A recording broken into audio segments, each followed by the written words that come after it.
എല്ലാവർക്കും നമസ്തേ.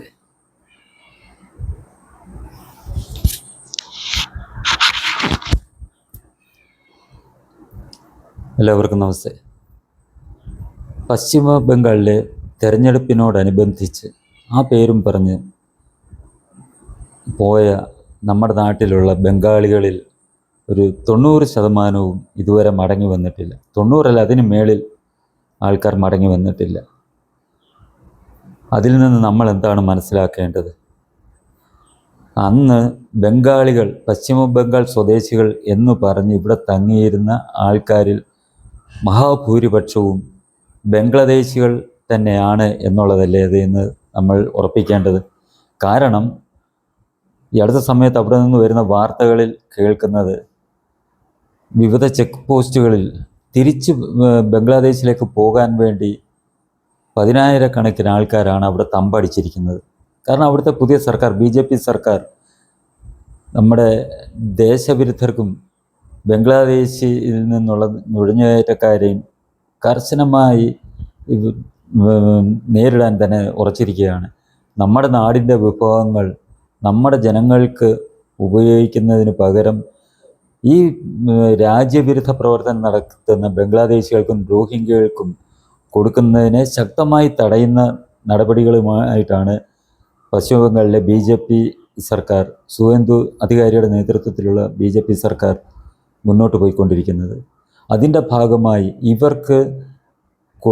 ഇവരുടെ രേഖകളെല്ലാം പരിശോധിച്ച് ഇവർക്ക് ഇവിടെ ഇന്ത്യയിൽ വ്യാജമായി ഉണ്ടാക്കി കൊടുത്ത Aadhaar card, ration card, voter ID card ഇതെല്ലാം റദ്ദ് ചെയ്തുകൊണ്ട് ഇവർക്കൊരവസരം കൊടുത്തു. സ്വമേധയാ തിരിച്ചു പോകാനുള്ള അവസരം കൊടുത്തു. അത് അങ്ങനെ പോകാത്തവരെ കണ്ടെത്തി അവരെ തീർച്ചയായും ഈ ഡിറ്റൻഷൻ സെൻ്ററുകളിൽ താമസിപ്പിച്ച് അവരെ തിരിച്ചയക്കും എന്നാണ് നിലപാട് സ്വീകരിച്ചിരിക്കുന്നത്. ഒന്ന് ആലോചിച്ച് നോക്കൂ. ഈ കേരളത്തിൽ അതിഥി തൊഴിലാളി എന്ന പേരിൽ ഓമന പേരിട്ട് പിണറായി വിജയൻ്റെ നേതൃത്വത്തിലുള്ള CPMകാർ പോറ്റി വളർത്തിക്കൊണ്ട് വന്നത് ആരെയായിരുന്നു? ഇതേപോലുള്ള രാജ്യവിരുദ്ധരെ, വിദേശികളെ. അതിൻ്റെ പിന്നിലെ ലക്ഷ്യം എന്താണ്? അതിനകത്തിന് നല്ലൊരു വിഭാഗവും നല്ല 100% മുസ്ലിം സമുദായത്തിൽപ്പെട്ടവരാണ്. അവരെ ഇവിടെ താമസിപ്പിച്ച് നമ്മുടെ ഈ സംസ്ഥാനത്തിൻ്റെ ആ ഒരു സന്തുലിതാവസ്ഥ നശിപ്പിക്കുക. ബംഗ്ലാദേശികളെ ഇവിടെ താമസിപ്പിച്ചുകൊണ്ട് അവർക്ക് എല്ലാ രീതിയിലുമുള്ള സഹായം ചെയ്തു കൊടുത്തുകൊണ്ട് അവർക്ക് സർക്കാരിൽ നിന്ന് എന്തൊക്കെ ചെയ്തു കൊടുക്കാൻ പറ്റുമോ അതെല്ലാം ചെയ്തു കൊടുത്തുകൊണ്ട് അവരെ ഇവിടെ താമസിപ്പിക്കുകയായിരുന്നു. നമ്മൾ ഇങ്ങനെ പോയിരുന്നെങ്കിൽ ഭാവിയിൽ അധികം നാളുകൾ എടുക്കേണ്ടി വരികയില്ലായിരുന്നു. കേരളത്തിൽ മലയാളികൾക്ക് പകരം ബംഗാളികളുടെ സംസ്ഥാനമായി മാറുന്ന തരത്തിലേക്കായിരുന്നു ഈ CPM ഈ ബംഗ്ലാദേശികളെ ഇവിടെ കുടിയിരുത്തിയത്. നിരവധി ക്രിമിനൽ കേസുകളിൽ ഏർപ്പെട്ടിട്ട് പലരും ഇവിടുന്ന് അവരുടെ നാട്ടിലോട്ട് പോകുന്നത് നമ്മൾ കണ്ടിട്ടുണ്ട്. കൊലപാതകം ഉൾപ്പെടെ, മോശം തന്നെ കൊലപാതകവും ബലാത്സംഗം ഉൾപ്പെടെയുള്ള കേസുകളിൽ ഇവന്മാർ പങ്കാളികളായിട്ട് ഇവർ സ്വന്തം രാജ്യത്തേക്ക് മടങ്ങിപ്പോയ നിരവധി സംഭവം ഉണ്ടായിട്ടുണ്ട്. ഇവരെയൊക്കെ സംരക്ഷിച്ച് നിർത്താനായിരുന്നു CPMൻ്റെ ശ്രമം പിണറായി വിജയൻ്റെ നേതൃത്വത്തിൽ അവർ നടത്തിക്കൊണ്ടിരുന്നത്. ഇതിനെയെല്ലാം പൊളിച്ചെഴുതുന്ന രീതിയിലാണ് ഇപ്പോൾ നമ്മുടെ ഉണ്ടായിക്കൊണ്ടിരിക്കുന്ന സംഭവങ്ങൾ. ബംഗാളിൽ സുവേന്ദു അധികാരി നടപടിയെടുത്തപ്പോൾ പലരും കരുതി രക്ഷപ്പെട്ട് കർണാടകത്തിലോ കേരളത്തിലോ എന്ന് വെച്ചാൽ കർണാടകത്തിലും കേരളത്തിലും കോൺഗ്രസ് ആണല്ലോ ഭരിക്കുന്നത്. കേരളത്തിൽ CPMമാർ കോൺഗ്രസ് വന്നു എന്നുള്ളൊരു വ്യത്യാസം മാത്രം.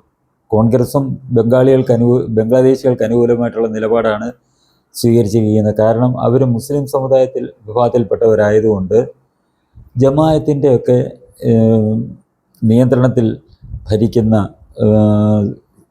VD സതീശൻ അവർക്കെതിരെ നടപടികൾ സ്വീകരിക്കത്തില്ല എന്നുള്ളൊരു ധാരണയുണ്ട്. കർണാടകത്തിലും കോൺഗ്രസിൻ്റെ ഭരണമായതുകൊണ്ട് ബംഗ്ലാദേശികളെ അവർക്ക് പൂർണ്ണ പിന്തുണ നൽകും, അവർക്കെല്ലാം സഹായം ചെയ്തു കൊടുക്കും എന്നുള്ളൊരു ചിന്തയിൽ ഈ 2 സംസ്ഥാനങ്ങളിലേക്ക് കുടിയേറാനായിരുന്നു അവർ ശ്രമിച്ചിരുന്നത്. പക്ഷേ അതിനെയൊക്കെ തീർത്തും അപ്രസക്തമാക്കിക്കൊണ്ട് അവരുടെ ഈ സർക്കാരുകളുടെ ചിന്താഗതിയെ തികച്ചും മുളയിലെ നുള്ളിക്കളഞ്ഞുകൊണ്ട് കേന്ദ്ര സർക്കാർ, കേന്ദ്ര ആഭ്യന്തര വകുപ്പ് ഒരു സമിതി രൂപീകരിച്ച്, ഒരു റിട്ടയർഡ് ജഡ്ജിയുടെ നേതൃത്വത്തിലുള്ള സമിതി രൂപീകരിച്ച് ഇത്തരക്കാരെ കണ്ടെത്തി അവരുടെ ആ കേസുകൾ പഠിച്ചിട്ട് അവരെ നാട്ടിൽ നിന്ന് ഇന്ത്യ മൊത്തത്തിൽ അവർക്ക് അധികാരം കൊടുത്തിട്ട് ഇന്ത്യയുടെ ഏത് കോണിൽ ഇത്തരക്കാർ പോയി ഈ അടിഞ്ഞുകൂടിയാലും അവരെ എല്ലാം കണ്ടെത്തുന്നതിനുള്ള നടപടികളുമായിട്ട് കേന്ദ്ര സർക്കാർ മുന്നോട്ട് പോകാൻ തുടങ്ങിയതോടെ ഇവരുടെ എല്ലാം അങ്കലാപ്പിലായിരിക്കുകയാണ്. നമ്മുടെ രാജ്യത്തെ നശിപ്പിക്കാൻ ശ്രമിക്കുന്ന, അല്ലെ നമ്മുടെ രാജ്യത്തെ ജനങ്ങൾക്ക് ലഭിക്കേണ്ട ആ സർക്കാർ ആനുകൂല്യങ്ങൾ എല്ലാം വിദേശികൾക്ക് നൽകാൻ തികച്ചും വോട്ട് ബാങ്കിന് വേണ്ടിയാണ് ഇവർ ശ്രമിച്ചുകൊണ്ടിരുന്നത്.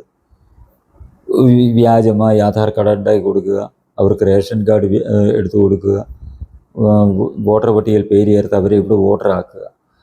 അവരിൽ കൂടി തങ്ങളുടെ അധികാരം പിടിച്ചു നിർത്താൻ വേണ്ടിയാണ് കോൺഗ്രസും CPM ശ്രമിച്ചുകൊണ്ടിരുന്നത്.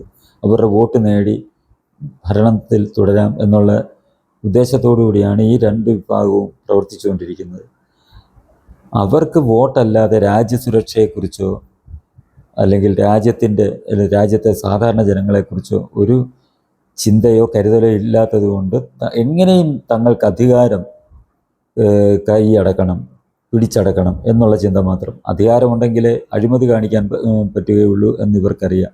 നമ്മളിപ്പോൾ കാണുന്നത് തന്നെ ED റെയ്ഡ് നടന്ന് പിണറായി വിജയൻ്റെ മകളുടെ ബാങ്ക് അക്കൗണ്ടുകൾ വരെ മരവിപ്പിച്ച് വെച്ചിരിക്കുന്നു. പിണറായി വിജയൻ ആ അധികാരത്തിലിരുന്നു കൊണ്ട് മകളിൽ കൂടി അഴിമതി നടത്തി ധനം സമ്പാദിച്ചു. ഇപ്പോൾ ഷോൺ ജോർജ് അടുത്ത EDക്ക് അപേക്ഷയും പരാതിയൊക്കെ കൊടുത്തിരിക്കുകയാണ്, ഇവരുടെ വിദേശ ബാങ്ക് അക്കൗണ്ടുകളും പരിശോധിക്കണമെന്ന്. അതായത് വിദേശ ബാങ്കുകളിലേക്ക് ഈ അഴിമതി പണം കടത്തിയിട്ടുണ്ട്. 10 വർഷം മുഖ്യമന്ത്രിയായിട്ടിരുന്ന ആളാണ് പിണറായി വിജയൻ. അദ്ദേഹം ഈ അഴിമതി പണമെല്ലാം ഈ മകളുടെ വിദേശ അക്കൗണ്ടിൽ കൂടി കടത്തിയിട്ടുണ്ട് എന്നാണ് സംശയിക്കേണ്ടിയിരിക്കുന്നത്. അപ്പം അധികാരം ഉള്ളതുകൊണ്ടാണല്ലോ ഇതേപോലെ അഴിമതി നടത്തി കോടാനുകോടികൾ ഉണ്ടാക്കാൻ കഴിഞ്ഞത്. അങ്ങനെ അധികാരം നിലനിർത്താൻ ഇതേപോലുള്ള രാജ്യവിരുദ്ധ ശക്തികളെ, ബംഗ്ലാദേശികളെ ഇവിടെ കുടിയിരുത്തേണ്ടത് ഈ രാഷ്ട്രീയക്കാരുടെയൊക്കെ അത്യാവശ്യമായതുകൊണ്ട് അവർ ഇവർക്ക് വേണ്ട എല്ലാ ഒത്താശകളും ചെയ്തു കൊടുത്തു. പോലീസിൻ്റെയും എല്ലാം നിയന്ത്രണം സംസ്ഥാന സർക്കാരിനായതുകൊണ്ട് സംസ്ഥാന സർക്കാരിൻ്റെ നിർദ്ദേശപ്രകാരം അല്ലാതെ പോലീസുകാർ പ്രവർത്തിക്കത്തില്ല. അതും ഇവർക്കൊരു സഹായകരമായിട്ടുള്ള അവസ്ഥയാണ് നമ്മുടെ നാട്ടിൽ. അത് ഇന്ത്യ മൊത്തത്തിലുള്ള സംസ്ഥാനങ്ങളുടെ അവസ്ഥ അതാണ്. കാരണം ഫെഡറൽ സംവിധാനമായതുകൊണ്ട് പോലീസിനെ നിയന്ത്രിക്കുന്ന പരമാധികാരം സംസ്ഥാനങ്ങൾക്കാണ്. കേന്ദ്രത്തിൽ നിന്നുള്ള IPS ഉദ്യോഗസ്ഥരുണ്ടെങ്കിൽ കൂടിയും അവരെല്ലാം ശമ്പളം കൊടുക്കുന്ന കേന്ദ്രമാണെങ്കിലും അവർ ഇന്ത്യൻ പോലീസ് സർവീസ് എന്ന് പറയുമെങ്കിലും അവരുടെ നിയന്ത്രണം മൊത്തം പൂർണ്ണമായിട്ടും സംസ്ഥാന സർക്കാരിനായതുകൊണ്ട് സംസ്ഥാനം പറയുന്നതനുസരിച്ച് മാത്രമേ ഇവരൊക്കെ പ്രവർത്തിക്കുകയുള്ളൂ. ആ ഒരു അവസരവും കൂടെ മുതലാക്കിക്കൊണ്ടാണ് ഇതേപോലുള്ള രാജ്യവിരുദ്ധ ശക്തികൾക്ക് ഈ പാർട്ടികളെല്ലാം വേണ്ട ഒത്താശകൾ ചെയ്തു കൊടുത്തിരുന്നു. അവർക്ക് വോട്ട് മാത്രം ലക്ഷ്യം വെച്ചുകൊണ്ട്. അതിനൊരറുതിയാണ് ഇനിയിപ്പോൾ വരാൻ പോകുന്നത്. പശ്ചിമ ബംഗാളിൽ അതിർത്തിയിൽ, ബംഗ്ലാദേശുമായുള്ള അതിർത്തിയിൽ വേലി കെട്ടാൻ വേണ്ടി, നുഴഞ്ഞുകയറ്റം തടയാൻ വേലി കെട്ടാൻ വേണ്ടി സ്ഥലം അനുവദിക്കാതിരിക്കുകയായിരുന്നു മമതാ ബാനർജി. അതെന്തായാലും ജനങ്ങൾ തൊഴിച്ച് ഒരു മൂലയ്ക്കെറിഞ്ഞു. അവർ അധികാരം പോയി. സുവേന്ദു അധികാരി ചുമതലയേറ്റ് ഉടൻ തന്നെ, BJP സർക്കാർ ചുമതലയേറ്റ് ഉടൻ തന്നെ 10-700 ഏക്കർ സ്ഥലമാണ് വേലി കെട്ടി സംരക്ഷിക്കാൻ വേണ്ടി BSFന് കൊടുത്തിരിക്കുന്നത്. അങ്ങനെയും നുഴഞ്ഞുകയറ്റം തടയാനുള്ള നടപടികളാണ് സംസ്ഥാന സർക്കാരും കേന്ദ്രവും സ്വീകരിച്ചിരിക്കുന്നത്. ഈ നാട്ടിൽ കയറി വന്ന് 10, 30, 40 വർഷം കൊണ്ട് ഇവിടെ ജീവിക്കുന്നവരുണ്ട്. അവരുടെ മക്കൾ ഇവിടെ ജനിച്ചു വളർന്ന് പഠനം നടത്തുന്ന ആൾക്കാരുണ്ട്. അവരെ എല്ലാം കണ്ടെത്തി ഇന്ത്യയിൽ നിന്ന് അവരുടെ രാജ്യത്തേക്ക് തിരിച്ചു വിടും എന്നുള്ള ശക്തമായ നിലപാടാണ് കേന്ദ്ര സർക്കാരും സംസ്ഥാന സർക്കാരും സ്വീകരിച്ചിരിക്കുന്നത്. ഇതോടുകൂടി നമ്മുടെ നാട്ടിൽ കുറേച്ചൊക്കെ ഇതേപോലുള്ള വിധ്വംസ പ്രവർത്തനങ്ങളും അക്രമ സംഭവങ്ങളും കുറയുമെന്നാണ് ജനങ്ങൾ പ്രതീക്ഷിക്കുന്നത്. ആ ഒരു ആശ്വാസത്തിലാണ് നമ്മുടെ നാട്ടിലെ നല്ലൊരു വിഭാഗം ജനങ്ങളും ജീവിക്കുന്നത്.